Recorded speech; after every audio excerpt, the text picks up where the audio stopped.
다음은 충실한 시민 의식을 위한 양심의 형성 시간입니다. 2015년 미국 주교회의에서 발표한 내용을 토대로 가톨릭 신자로서 나은 세상 건설을 위해 어떤 삶을 살아야 할지 안내해 주십니다.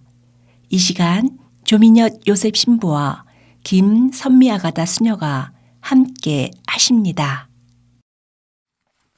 네, 안녕하십니까 가톨릭 애청자 여러분.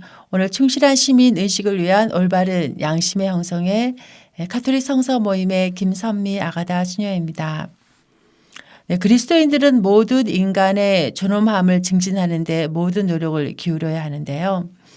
사람이 사람답게 존엄한 생활을 영위할 수 있는 권리를 증진하는 데 진력을 다해야 하는 것이 그리스도인의 삶이라고 할 수 있습니다. 특별히 우리 그리스도인들은 세상에서 소외받고 버림받는 약자들을 대변하여서 인간의 존엄성이 보장되지 않는 사각지대에서 고통을 받고 있는 그들에게 관심을 갖고 도움을 주면서 구조적으로 제도가 변화될 수 있도록 지속적인 노력을 기울이는 것이 우리 그리스도인의 의무와 책임이라고 할 수 있습니다. 마태오복음 25장에서도 보면 가난하고 약한 사람, 배고프고 목마르고 헐벗고 감옥에 갇힌 이들에게 해준 것이 바로 나에게 해준 것이라고 예수님은 말씀하셨습니다. 이렇게 예수님은 고통 속에 있는 이들과 당신 자신을 동일시하셨는데요. 네, 오늘은 지난 시간에 이어서 계속하여서 공동선의 원리에 대해서 특별히 공동선과 경제에 대해서 알아보도록 하겠습니다.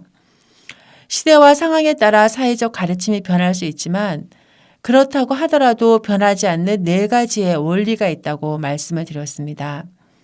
이 원리들의 근본을 이루는 것이 인간 존엄성의 원리이고 이 인간 존엄성을 실현하기 위해서 교회는 공동선의 원리, 보조성의 원리, 연대성의 원리들이 의미를 발전시켜 왔습니다. 이 원리들은 서로 보완하고 서로 연계되어 있으면서 인간의 존엄성을 지켜내고 한층 드높이는 데 원칙이 되고 있습니다. 공동선이란 무엇일까요? 개인을 포함한 공동체 전체를 위한 선이라는 뜻으로 공공선이라고도 합니다. 한 개인의 도덕적인 행위가 선을 행함으로써 성취되는 것처럼 한 사회의 행위도 공동선을 이루는 것일 때 현대 사회를 원활히 운영할 수 있게 하는 핵심적인 원리라고 할 수 있습니다. 그러므로 가정 공동체에서 민족 공동체에서 그리고 국가에 이르기까지 어떠한 형태의 사회생활도 공동선을 모두 다 지향해야만 하는 것이죠. 오늘날 우리 사회에서 가장 큰 힘은 경제가 아닌가 싶습니다. 윤리적인 가치, 생명의 가치, 인간 삶의 가치 등 그 어떠한 가치들도 경제적인 가치 앞에서는 힘을 잃어버리고 마는 상황입니다.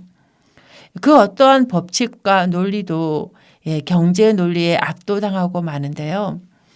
경제적 가치가 가장 큰 가치이고 경제 논리가 최고의 논리가 되어버렸습니다.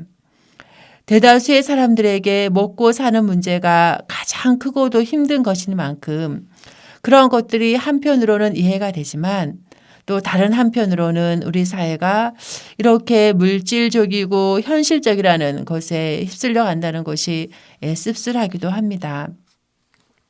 우리 사회의 이러한 가치관의 뒤바뀜 안에서 우리가 생각해 볼 수 있는 것은 선과 악이 이익과 불이익으로 대체되는 경향을 종종 만나게 됩니다. 나에게 경제적으로 이익이 되면 선으로 생각하고 경제적으로 불이익을 당하면 악하다고 생각하는 거죠. 선과 악을 기준으로 삼아서 선택하고 피하는 것이 아니라 경제적으로 어떤 현실적으로 이익이 되면 취하고 불이익이 되면 피하는 것으로 삶을 꾸려나가는 경향이 있습니다. 하지만 삶의 현장에서는 선한 것이 경제적으로는 불이익이 되기도 하고 또 악한 것이 경제적으로 이익이 되기도 합니다. 왜냐하면 경제적인 이익을 취하기 위해서 악한 방법을 선택하기도 하기 때문에 그렇죠. 만약 우리가 수단과 방법을 가리지 않고 경제적인 이익을 보아야 한다는 것이 사회의 지배적인 분위기라고 한다면 이 사회에서는 도덕적인 선이 자리하지 못하고 약육 강식의 사회가 될 수밖에 없을 것입니다. 사실 경제라는 말은 동양에서는 경제가 경세재민의 약자입니다. 즉 세상을 다스리고 국민을 편안하게 만든다는 의미인데요. 반면 영어로 이카노미는 집안 살림하는 사람이라는 의미의 호이코노모스라는 그리스어에서 유래했다고 합니다. 이것을 보면 가정 살림살이와 경제에는 많은 공통점이 있습니다. 어느 가정이든지 많은 결정을 내려야 합니다. 누가 저녁을 차려야 할지, 또 누가 설거지를 해야 할지, 또 누가 빨래를 정리할 것인지, 어떤 TV 프로그램을 누가 볼 것인지 등 식구 중 누가 어떤 일을 해야 하는지를 결정해야 합니다.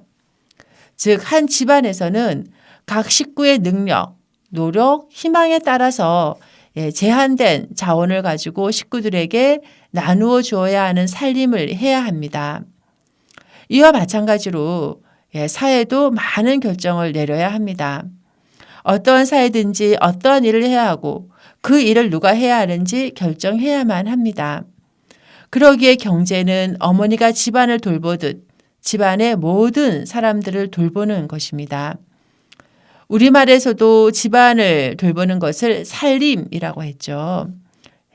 모두를 먹이고 살리는 것이 바로 경제의 본질인 것입니다. 더 나아가서 프란치스코 교황님은 우리가 살아가는 이 세계가 바로 우리 공동의 집이라고 가르치고 있습니다. 그러기에 경제는 세계 전체를 관리하는 기술이라고 할 수 있습니다. 이러한 참다운 의미의 경제는 시장 안에서 자기 이익을 극대화하고 경쟁을 추구함으로써 성장이 이루어진다는 주장에는 신뢰를 두지 않습니다. 프란치스코 교황님은 복음의 기쁨 204항에서 정의의 증진은 경제 성장을 전제로 하면서도 그 이상을 요구합니다. 이는 더 나은 소득 분배, 일자리 창출, 단순한 복지 정신을 넘어서서 가난한 이들의 온전한 진보를 분명히 지향하는 결정, 계획, 구조, 과정을 요구합니다. 라고 말씀하셨습니다. 이것은 모든 인간의 존엄성과 공동선이 모든 경제 정책에 반영이 될 때 가능한 것이라고 볼 수 있습니다. 뿐만 아니라 경제가 우리 공동의 집인 지구 전체를 돌보는 것이라면 이는 필연적으로 고통으로 울부짖는 피조 세계를 예면할 수가 없습니다. 집안 살림은 세상 모든 일을 돌보는 경제로 넓혀질 수밖에 없으며 참다운 경제는 울부짖는 생태계를 돌보는 생태론으로 확대될 수밖에 없는 것이죠.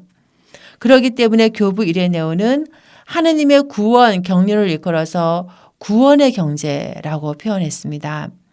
참으로 경제는 어머니다운 마음으로 사람을 돌보는 것이고 또 하느님다운 마음으로 우주 만물을 돌보는 것이 아닐 수가 없습니다. 경쟁과 이윤, 효율의 가치가 우리 현실을 압도하는 것처럼 보입니다. 그리고 그러한 가치로 이루어진 생산력이 우리에게 풍요로움을 가져다 주는 것처럼 보입니다. 그러나 그 풍요로움은 일부 사람들에게만 주어지고 대다수의 사람들은 내일을 걱정하면서 살아야 한다면 그것이 참다운 풍요는 아닐 것입니다. 오히려 협력과 공동체, 연대와 연민, 그리고 생명과 생태의 가치가 가져다주는 풍요로움이 더욱 크다고 할 수 있습니다. 그것은 또한 이웃과 화해하고 우주 만물과 평화롭게 더불어 살아가는 길이기도 합니다. 이것이 가능하려면 우리 모두가 모든 인간의 존엄성과 공동선이라는 가치 추구가 경제 정책에 반영될 수 있도록 노력을 기울여야 합니다. 네, 여러분 감사합니다. 다음 시간에 뵙겠습니다.